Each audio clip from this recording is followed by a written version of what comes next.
is up, Fight fans? I am Jason BURGOS for Sherdog.com, and tonight this interview will have a Hollywood tilt to it. That's because while my guest is an accomplished mixed martial artist, having competed for BAMMA and Cage Warriors during a 9-year career in the sport, he will be raising his status to an all-new level in the lead role for Fight Network's exclusive film, Cagefighter Worlds Collide, which debuts to the world on May 16th, and that man is known as The Mean, aka Alex Montagnani. Alex, my man, thanks for the time to talk your fighting and acting. Thanks for the great intro, man. Thank you. So before we get into this role in Cagefighter and that stuff, I want to first talk about your history in mixed martial arts. Your IMDb bio, of all things, tells a good bit about you, like your parents having a background in martial arts, it says, and you being like a serious athlete in martial arts throughout your childhood, but making that switch to being a pro MMA fighter, that's a notable jump. So where or what point or what moment made you say, yes, I want to fight a person in a cage for a living? I think when I got to about 19, I was like deep in my judo and started doing Brazilian jiu-jitsu, and I don't know, there was something lacking. So I went and joined like a MMA place in Bethnal Green called Legacy, which was run by Jude Samuel. He's the now the BAMMA Europe matchmaker. So so there's some real good guys down there. I just I don't know, just sparring with them. I was like, I want to do this for a living. You know, this is what I want to do. So yeah, I was in the right place, and yeah, man. So I think within like a year of being there, had my first amateur fight, and the rest is history, as they say, man. It's just addictive. From what I can tell, this is like the first lead role you've had in a film, which is a heck of an achievement so quickly. Tell me about how that came together to land the top role in this film, and what is your character of Reese? What's he all about? Yeah, so like, I was the stunt coordinator on this. I'm not stunt coordinator, sorry, choreographer, fight choreographer on the Cagefighter, and I had a small role. The original lead guy who I was working with, and I designed all the fights for, he had to pull out for whatever reason he had, and they were looking around thinking, man, who could we have? And they were like, who knows all the fights, who can act? You know, there's like a few weeks to film in. So they asked me to do an audition, and I got the role, man. So it was great. I know it's like a dream come true. And Reese, he's a complex guy, but I think he's like most fighters. You know, a lot of fighters have issues underlying. That's why we fight, right? Yeah. But no, I'm joking. Yeah, he's cool. He's a cool guy. He's just he just messes up a bit in his career, you know, and he has to climb his way back up to the top, and you're all gonna join him on his journey getting there. I don't want to give people... I've seen like people, like actors, talk about, oh, they got to put in some kind of like a personal thing into their character and stuff like that. Did you feel like from your own MMA stuff that it fit with Reese, or you really had to find a different kind of place to, you know, interpret Reese as the character from yourself? No, it was a bit strange. It was the way he was written. He was quite similar to my personal life. So it was quite emotional working on this character and bringing him to life. And I think a lot of fighters will be able to relate to him, because he comes to a point where, you know, he doesn't know what to do with his fight career. You know, it's either just leave it alone, or, like I was saying earlier, you got to give it 100%, and he comes to that point. And so I think a lot of people are going to definitely relate to him, and not just in MMA, but in everything, you know, every sport, and just even everyday people, you're going to relate to him.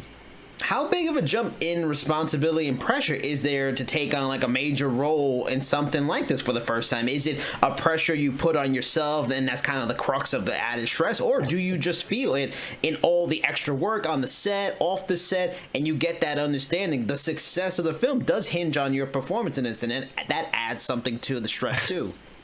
Yeah, no, it was a little stressful, but I took it as a fight. You know, I had time to prepare before. You know, and before every scene, you know, you kind of get yourself worked up, ready, just like before you get called out to a fight.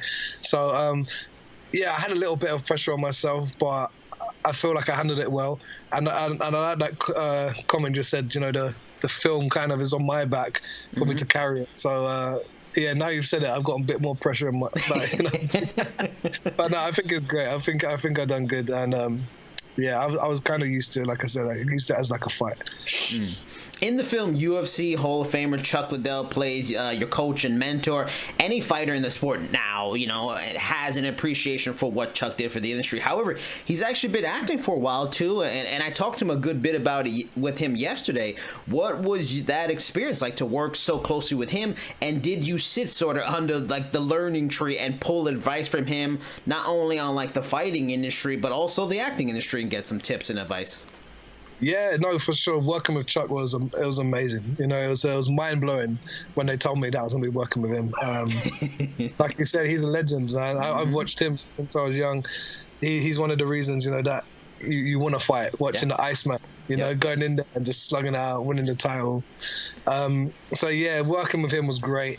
And yeah, it definitely with the training and the fight scenes, we definitely I definitely drew on his knowledge. And again, it was great. I did like a workout with him offset. Oh wow! Yeah, so that was crazy, man. And then again, on that, we did like pads and stuff, and that was amazing. Again, getting to work with Chuck, yeah, I was also supposed to fight last weekend, and he was going to come and watch me. So it was kind of gonna, it was going to be interesting, man. Like. It was amazing. I'm just gonna leave it there. I'm all getting tongue-tied. One of the fascinating things about this movie to me, as a lifelong wrestling fan as well, is Jon Moxley, aka Dean Ambrose, former WWE champion, current AEW champion, is the bad guy in the movie. How did you like working opposite him in a lot of key moments in the movies? Because from everything I've read and seen on him, he seems like a really pleasant guy. Yeah, no, he's a great guy. He's amazing. He's really just chilled, laid back when you meet him, quite quiet. So I was like, oh man, I wonder how he's gonna be in front of the camera. As soon as the camera went on, my gosh, man, he just switched on. It was amazing, and that gave me more energy. And I was like, man, I want to kind of match his energy. So yeah, it was cool, man. It was really cool. I didn't quite match his energy. That guy explodes. He's too used to cutting them promos for wrestling, man. But no, he's great, and I think you guys are going to be blown away by his acting skills, man. Really good. Along with Liddell and Moxley, Luke Rockhold, Gina Gershon, Jay Reso, a.k.a. Christian, another former WWE heavyweight champion, are all in the film. How much did you get to work with any of them? We talked off camera about, you know, you working with Luke a little bit. And was there any interesting lessons you learned from them? Because they're all from different kind of backgrounds, fighting, acting, wrestling. Like, did you learn anything from the experiences with them too? Oh, for sure. Each of them all different things. Like Gina, we talked about, like obviously the film industry. So she gave me some great advice about that. Jay, we were just really talking about, again, the film industry, a little bit about wrestling. But Luke was really good, man. Again, about the fight game. It was cool talking to him, and like we said, training. And I learned from him to protect my neck at all times.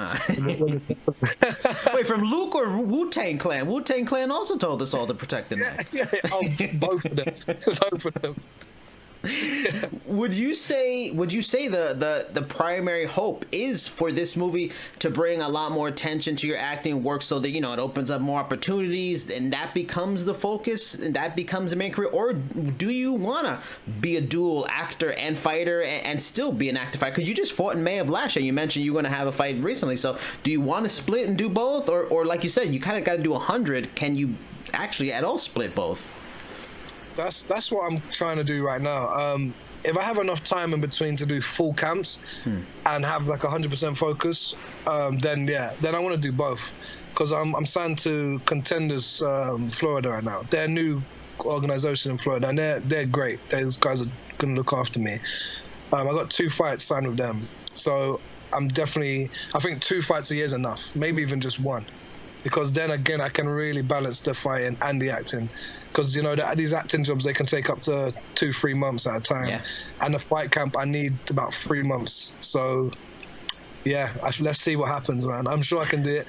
And I'm sure you're going to see my name popping up all over the place. The coronavirus pandemic has had a huge effect on the motion picture and television industry. However, with this being released on FITE Network, do you think this might actually work out well for the film as more people are staying home, watching streaming networks, watching television, and the competition isn't as strong? There's not as many sports, all these things. Do you think, in a way, the movie, it might get more traction and do better and put up better numbers than even you expected because of the pandemic right now?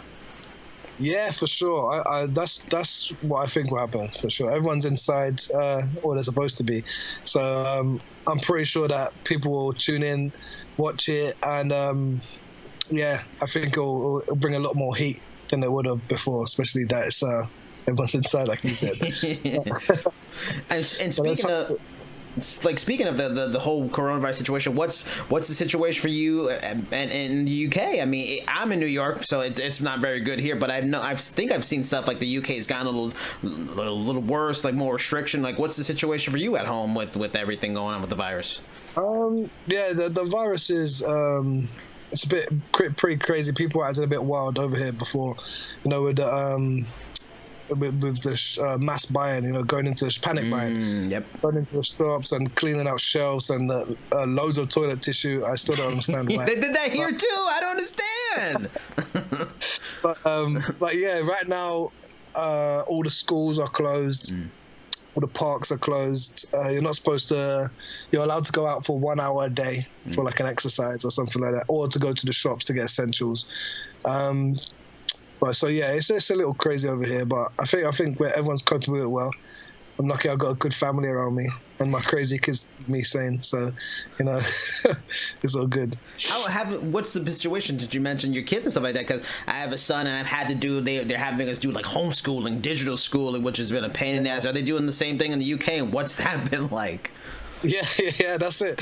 My two sons have been doing their homeschooling with them, and yeah, it's been the first week. I feel like I was like the best teacher ever, and now it's kind of been tailing.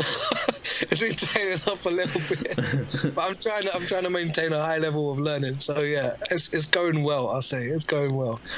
I feel the worst. I feel the opposite. I feel like the first weeks was terrible. I didn't know what the hell he's doing. Now I'm like, yeah, he's good. I know what he's doing. I'll check it in a couple minutes. But now the last question is, I am a big fan of nicknames. I love nicknames. Love the stories behind nicknames. But for you, it was a bit confusing when researching on you because two of the major fight finder sites like our Sherdog and then Tapology have different names. Sherdog has you as mean.